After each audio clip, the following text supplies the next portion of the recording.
Sir. Oh, so yun, ano yun? Pag kahit nandyan ka sa loob, sir, balot ka sa bakal, nandyan pa rin yung takot mo talaga, sir. Dahil? Dahil yung kalaban, pumupunta rin yung bala sa'yo. Kahit balot ka nga, takot ka pa rin. Baka bigla, o kaya yung bakal na yan, pwedeng lulusot na yung bala. Ayan ang isang iniisip namin, sir, eh. Nga, yung bakal, di ba may expiration? Baka pwede na siyang lusutan, lalo na yung 50, kasi ang kalaban may dala rin silang barit. Okay. O kaya yung caliber 60. Malalakas na baril yan, sir, eh. Kaya kahit na doon sa loob, takot pa rin kami, sir. Pero walang chance na akyatin kayo at hulugan kayo ng granada. Ay, malabo yung ganun na mangyari, sir. Bakit? Sa amin. Kasi diyan sa tangke, sir, sa driver pa lang, makita na. Sa gunner, maka 360 man yung gun, sir. Oo. Kung ano yan, pwede niyang paipaikot yung ano niya. Kasi sa pelikula para sa ano na lang Pero dahil sa ano naman namin, sir, nga dapat kung sektor ka lang, kung ikaw ang leading, pwede kang sir, magganyan ang gun mo. Hindi mo pwede iikot dahil nga nandun kasamahan mo. So, kumbaga hindi nyo, wala kayong kaba doon sa akyatin kayo. Wala naman chance wala, sir, na buksan yung master, no? O kaya masuhin kayo doon. Kuha niyan, sir.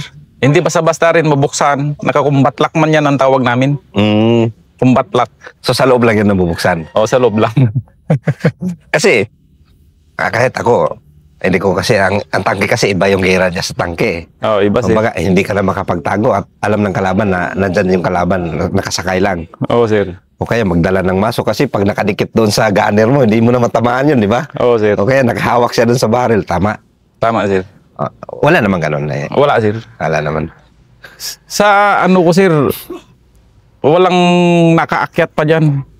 Sa experience mo? Kung makita na ng ano yan, pwede naman sagasaan ng ano yun, sir, driver. Kung talagang, maliban siguro kung sir, yung suicide bomber ang tinatawag. Oo, yun. Lapitan ka lang, pero gunner naman ng doon, sir. Makita niya palang palapit, putukan na yan. Putukan na yan. Oo. Paano kayo nakakahinga sa ilalim, master? Bali, ko na lang, sir. Yung hangin na lang sa loob, sir. Aircon yun? Hindi. Kaya minsan sa amin, sir, yung experience ko, yung lalo na kung maghapon nagira, sir, ginatanggal na namin yung sir, yung uniforme. Bakit? Mainit, sir. Yan ang ng tangke. Hindi ka matamaan sa bala, pero mainit, sir, mainit. mamamatay ka sa Mainit. Grabe ka init. Hindi man masyado siya mainit, sir. Mainit talaga yung pakiramdam mo na... Lalo na kung ang dami mo nang naiputok. Oo, sir. Kasi habang nagigira, sir, nandiyan ka sa loob. Oo. Ngayon, yung panahon, sir, mainit din. Siyempre, bakal yan, sir, mainit yung nasa loob. Mainit talaga siya. So, isa rin yan sa kalaban nyo rin, no? Yung Oo, sir, mainit. O yung panahon. Diyan sa likod namin na pintuan, sir, may maliit na pangbuksan. Pwede yun, sir. Kung nandyan lang man yung mga tropa sa likod. Pero para lang makalabas yung hangin. Pero kung walang tropa, hindi nyo talaga Hindi, sir. Bawal yun, sir. Gaano kalaki yun? Maliit lang, sir, mga ganyan, oh. Anong tawag dyan? Ginaano ng kanyan, sir, yung kalimutan ko yun. Pero kanyan, sir, eh. Gina-open yan, in kaso kasi nga, yung mga dismount, diyan siya magpaputok, sir. Ano yung dismount na tinatawag naman? Dismount, sir, yung squad. So, anong purpose nila? Bakit? Bali, sa ngayon, sir, ang dismount na ginatawag namin, may driver, may gunner. Tapos, may squad leader. Yung squad leader na yun, sir, pa-down, yun ang tawag na dismount team. Lalabas sa tangke yun, pagira? Depende po, sir. Kasi may SOP na naman kami, sir, regarding sa mga squad. Okay. Pag under fire, wag mo muna silang ipa-dismount. Pero kung medyo walang putok, pwede sila mag-dismount, sila yung mag-secure, sir, sa tangke. Kumbaga, habang nagaganyan yung tangke, sila Sila naman yung mag-security sa gilid. Pero nung panahon nyo, Master, way back 2000, mga ganun, 2005, mga ganun, wala kayong dismount noon? Bali, nung time namin na 2004, 3, ganyan sir. Tatlo lang talaga sir. Kasi Talaga, yung bahala. unit namin sir is light armor brigade pa yung una, yung mother unit namin. Noon. O yung nasa Tarlac sir. So yun pala din yung ano, no? Okay, proceed tayo doon sa kwan. Anong kasunod nun, Master, nung natuloy kayo noon na sa area of operation nyo, doon sa SPMS back na yan, nung binira ka ng, kasi nakaramdam ka na ng tama ng RPG eh. Oo sir. Get the feel mo na yung kwan. Takot sir. Yung takot, nung na-overcome mo na yun. Naalog ka na rin dyan sa loob. Anong pakiramdam? Ay maraming beses na sir na ano, yung siyempre habang nakipaggira kasi sir, hindi kami pwedeng mag-stay yung nakahinto totally. Kailangan kasi yan, kung nagaputok na sir, i-jockeying mo, atras, bante, para hindi lang makaano yung mga magbaril sa'yo. Pero, mabilis yun. Oh, Bilisan sir, ganyan, habang pumuputok yung 50 sir, i-jockeying mo kung hindi ka makabante. Kumbaga, meron kang ano sir, dyan lang sa unahan muna Oo. ang puntahan natin. Punta doon sir, atras ka, at ganyan. ganun-ganun lang siya. Oh, habang maklear mo yung ano sir, abante ka na naman. Parang umiilag-ilag ko. Oo sir. Oo. Kasi iba yung tama ng kwan sir eh. Yung bala sa body ng tangke kung nakahinto. Mas lalo siyang magdikit. Ay, ganun. Pero kung naka ano siya sir, Anong tawag sa inyo dyan? Jacking? jockeying sir. So, pag naka-jacking siya or moving, ang tama naman, Magdaplis ang kwan sir. Yung bala dahil moving yung ano. Unless kung naka-stay siya ng yung huminto. Kumbaga sa Bisaya sir, pilit ang kwan, bala. tested yan talaga. Tested yan sir. Yan ang experience ko sa mga tangke sir. Ilang years ka na, Master, nagtatangke? Tagal na sir. Sa buong kwan ko sir, mag 20 years, 23 ka ngayon May. Mm. Mga nasa 15 years. Hawak ko ang tangke, tapos naging opisina. Ngayon, balik na naman ako ng kwan sir. Paging tangke. Tangke na naman.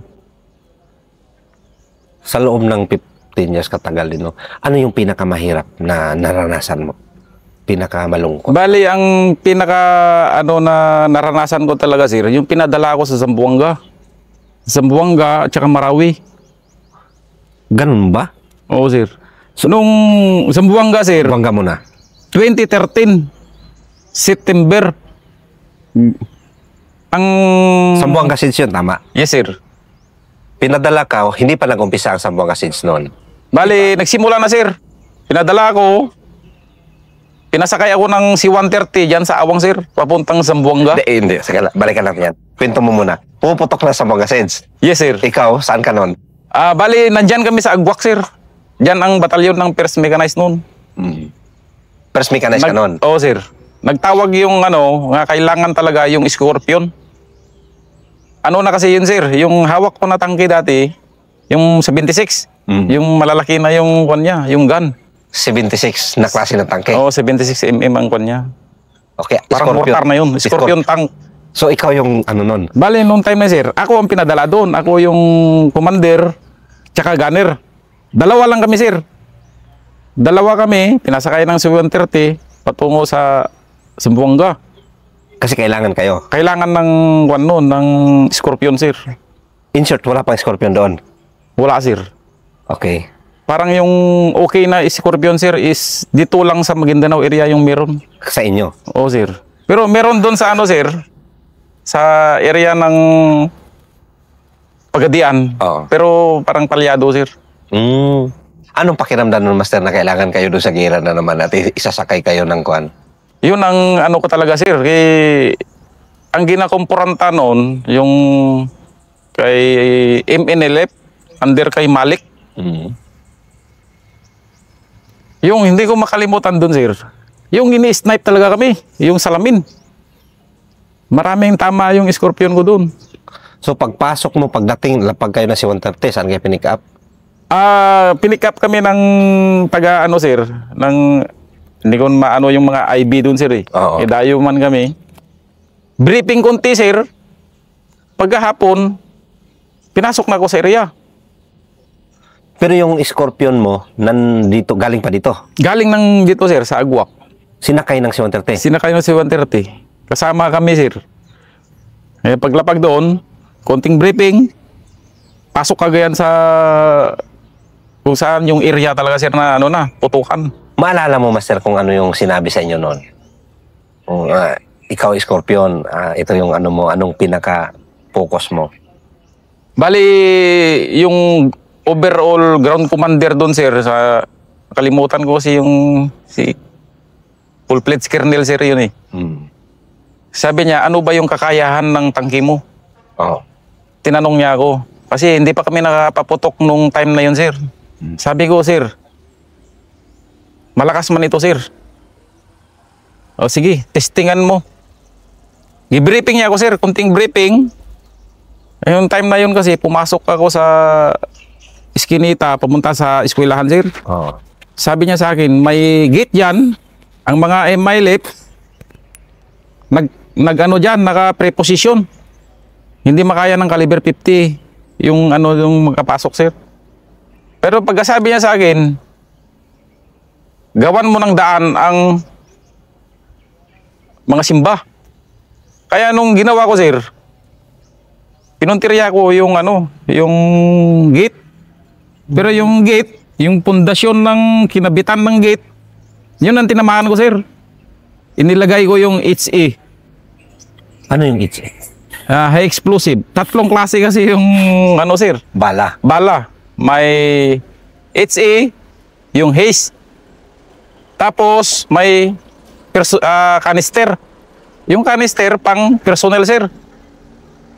Yung unang putok ko sir, nakita man ni yung si Kernel, wasak talaga sir. Pero kalakas. Kaya first time man kami dun sir, hindi alam ng mga naka-deploy din mga ranger, mga infantry, ano daw yung malakas na putok. Oo. Dumilim ang kwan sir unang putok, dumilim yung paligid. Pagka okay na yung paligid sir, nawala na yung mga usok, yung gate, nawala sir, tumalsik, naulsi, gumanyan siya. Kaya noong time na yun sir, tinawagan ako ng radyo nung si Colonel, yung ground commander. Sabi niya, okay, nandyan ka na. Okay na yan. Makadaan na yung ano. Kaya pagdating ng kwan sir, sige, ano yung mga tinanong niya ako sir, ano ba yung mga bala mo? Sabi ko, tatlong klase ito sir. Meron din sa pang personnel, pang tibag ng building sir. Ganun ba? Sige. Pinasok niya ako doon sa ginawan ko ng ano sir, ng daan. Oo. Pinasok niya ako doon. Nakita ko man yung ano, yung mga MILF nga nagsitakbuhan sir. Pinutukan ko na naman ng kanister. Oo. Yung kanister na yun sir, na bala, puro bulitas kasi yun sir. Ganun mo. Once na maputok, puro bulitas yung mag-scattered. Parang shotgun. Oo sir, ganun. Pero malalaki na bulitas sir. Kaya nung time na yun sir, siguro nakapaputok ako ng 10. Ano ko ni yung ground commander. Sabi niya, o pahinga ka muna. Tawagan niya ako sa radyo, pahinga. Dito pa lang sir, palakpakan niya na ako. Puta kung hindi ka dumating, abot pa ng ilang buwan itong gira na to. Pero noong time na yun sir, ano na sila, parang naka 1 week na. Hindi makuha-kuha ng tangke dahil nga sa 50 sir. Hindi niya kaya tugusin yung ano pa, yung Mga concrete. structure doon. Oo sir. Pero nung dumating ako doon sir, kahit yung malalaking building, Kaya mo ano yun. mabitak talaga sir. O kaya mabar down. Grabe. Ano yung gulong ng Scorpion mo? Ano yan sir, kadena. Yung ganyan siya sir, Pero ibang klase yun, yung may tulis-tulis sa gilid ganyan, sir. Ang purpose kasi nung tulis-tulis sa gilid, sir, sa disyerto, kaya niyang itago yung katawan niya. Mag 360 siya, ilibing. Ilibing niya yung katawan niya, pwede yun, sir. Yung scorpion. Pero dito sa lupa, Mahirapan siya, sir. hindi niya mailibing Hindi niya sarili. naman, ano. Kasi dahil sa kalumaan na rin, sir, yung makina, medyo hindi na rin kondisyon. Sinong kabady mo doon sa Scorpio na yun? Si... Kuhan yun, sir, eh. Yung Yung- kabady ko doon, sir, dalawang simba, sir. Hindi, I mean sa loob ng crew. Ay, yung driver ko, sir, si Steliori.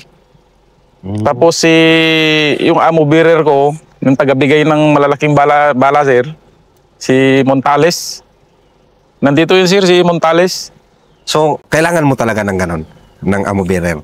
Kailangan, sir, kasi mabigat yung bala nun, sir. Tapos, mabigat na, sensitive pa, sir. Hindi kasi pwede yun na mauntog.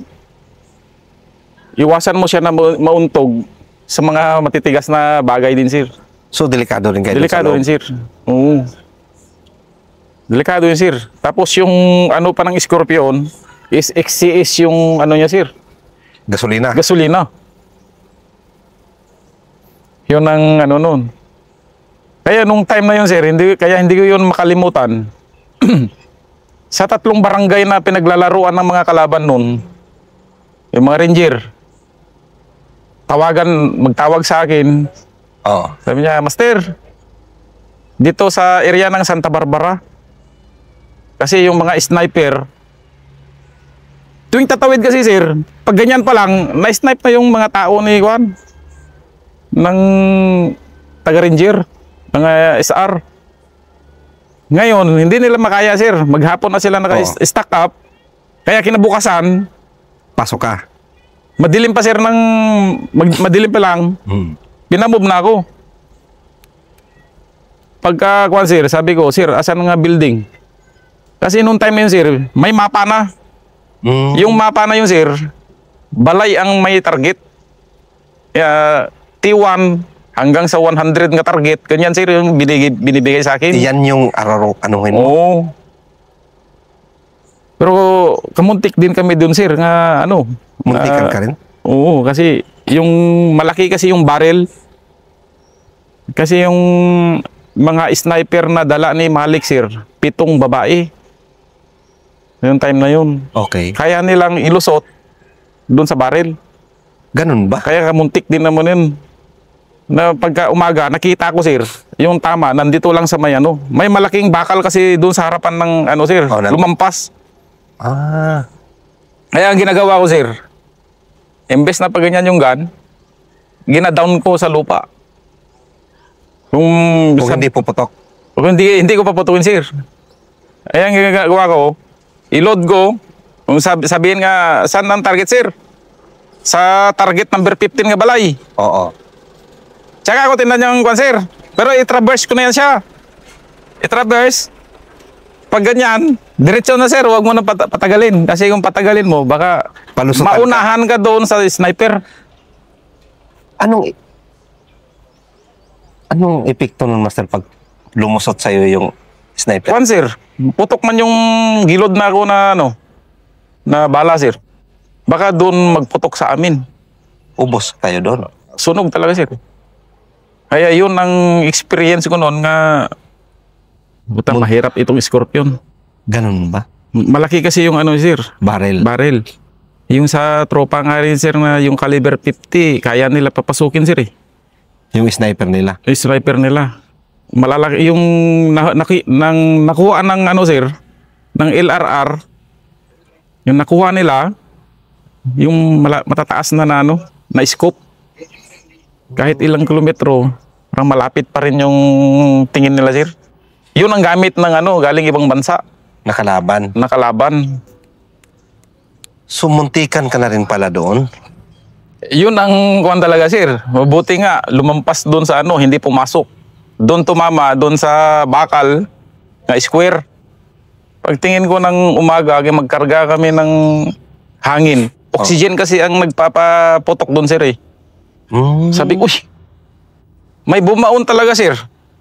50. Yung bala ng 50, bumaon doon.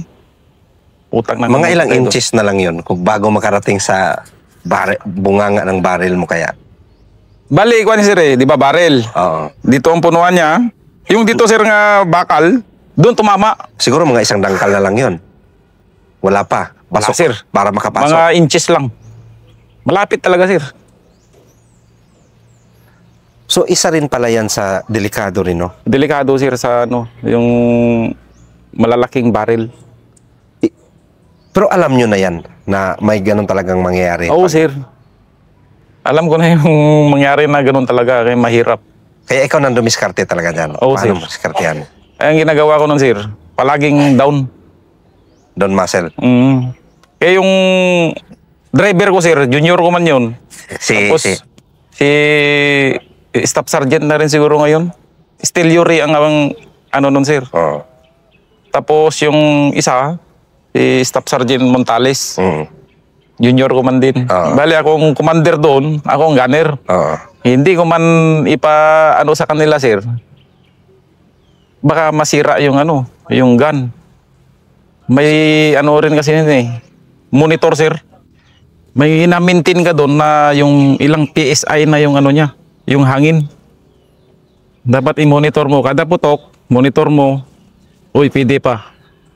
Baka sa ko sa kanila sir, hindi na nila mamalaya, nasarapan ng putok, mababa na yung niya, masira yung gun. Yun ang ng 76 kasi sir. So parang talaga kayo, no? Dapat synchronize kayo. Magaling driver. Oo sir, dapat. Kaya ang ginagawa namin sir, kung wala kaming ginagawa, yung turuan, share mo ng anong natutunan mo dyan, i-share mo sa kanya, para pagdating sa mga gira, pwede siya, pwede rin siya. O ikaw. Ganyan sir ba? So malaki talaga yung papel ng ginagampanan ng mga tangke, no? Oo sir. Pagdating sa mga ng giyera. Mga man yan sir, urban or sa Hindi lang talaga. Hindi lang sa pagputok kaya nyong mag-save ng doon mga wounded. Oo sir. Pagpasok kaya nyong gagawin kayong shield ng mga... Oo sir, pwede mo kaberan yung Ano pang nagagawa nyo doon sa mga tangke? Lalo pag sa Zamboanga mo? Yung sir,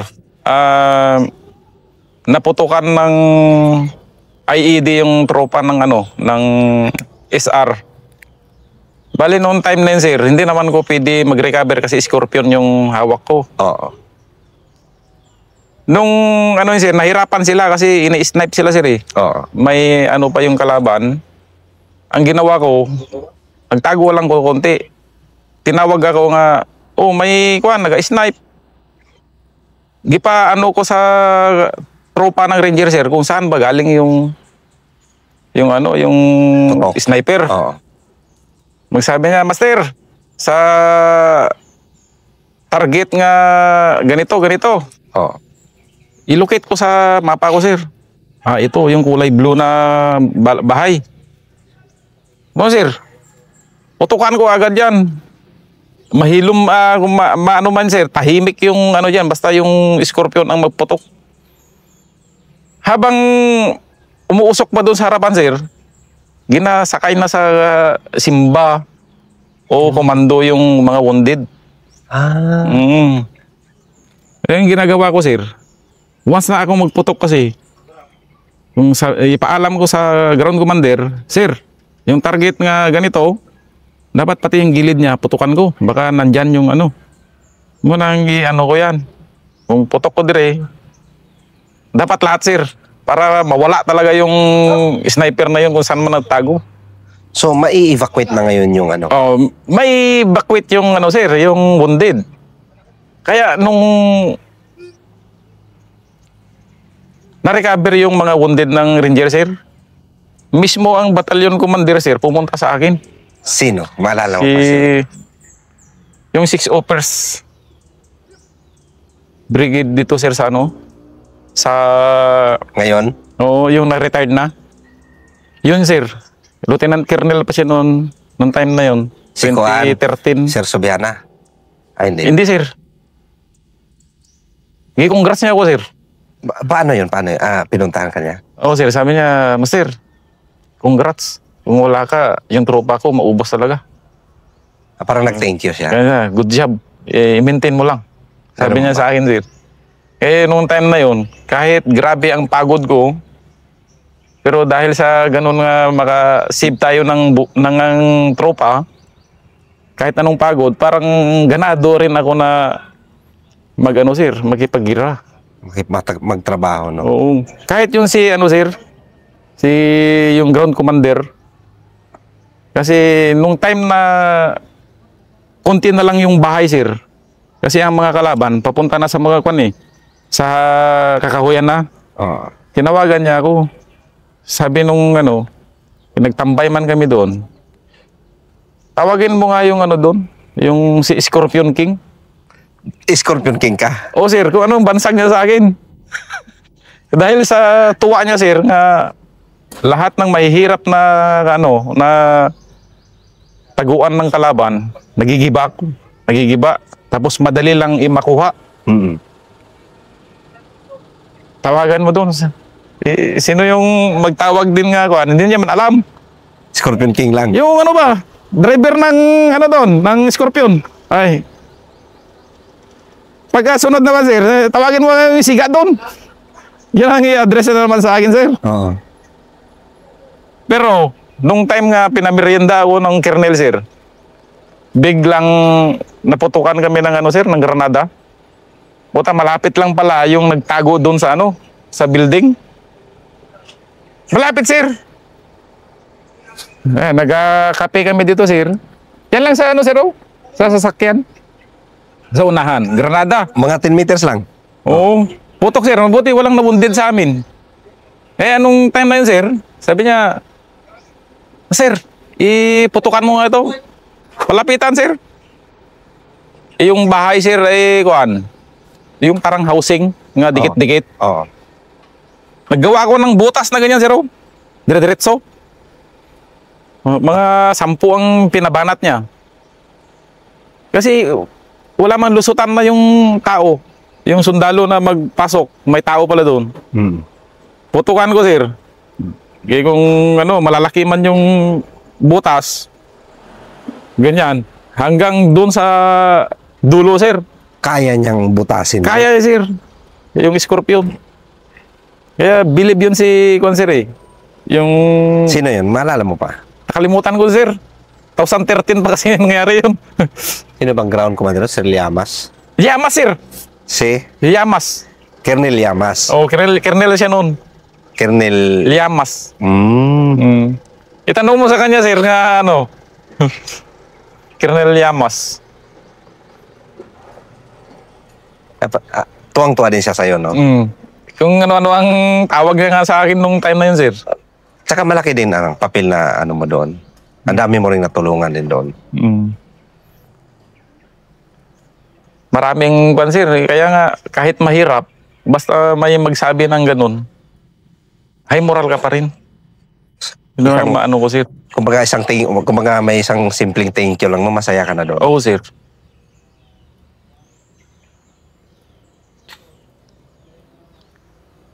Kaya hanggang natapos yung Zamboanga, sir. Pero yung tangke ko noon, bumigay din yung niya, yung preno. Anong ibig sabihin? Yung brake, sir. Pumutok yung mga hose, sir. Sa tagal niya na rin mga maglagari, bumigay din, sir. Pero nung time na yon, medyo peaceful na, sir. Kaya yung mga grupo ng MILF, balita, may nagtakas na. Tapos yung napalibutan na siya, may nagtago kung saan-saan, Imbornal, mga ganyan, sir, ba? Kaya yung last nga, doon, 3 MILF, sir, nagkasya sa 3, sa Imbornal. Nagtago sila doon, no? Oo, sir. Pero wala na, halos kuha nyo na yung area, clear? Kuha na yung area, sir. Ano naman yun, sir? Yung lake na, sir, na maluwang. Kaya noong time na yun, peaceful na.